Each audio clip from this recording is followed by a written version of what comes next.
Do you remember the original Turok? Okay. Turok Dinosaur Hunter.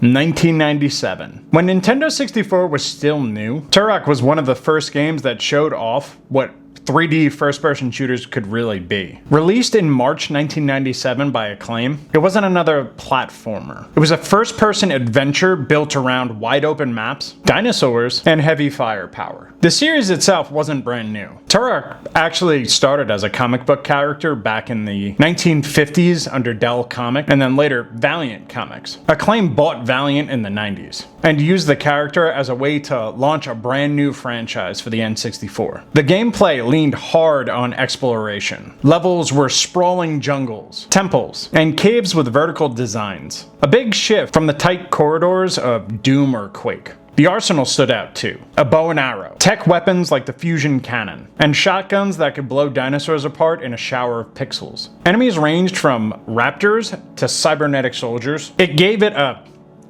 sci-fi spin on a already prehistoric feeling. One of the big details that players remember is the fog. The N64 couldn't render huge draw distances, so Acclaim masked it with thick fog that gave the jungles a eerie, hazy feeling. It became a defining part of the game's atmosphere, and a running joke among fans. Side note, that's the same reason Silent Hill looks like Silent Hill.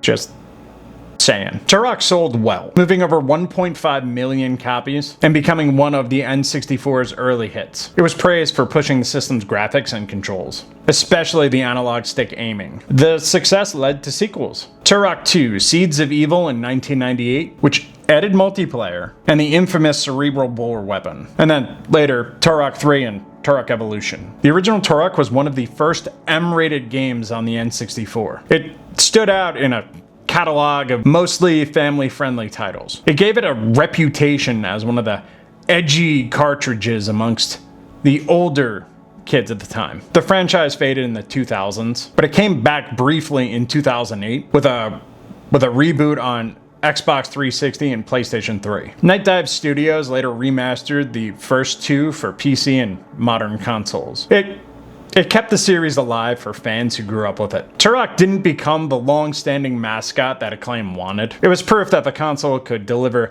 big, violent, ambitious games just as well as Mario and Zelda. Anyway, do you remember Turok Dinosaur Hunter?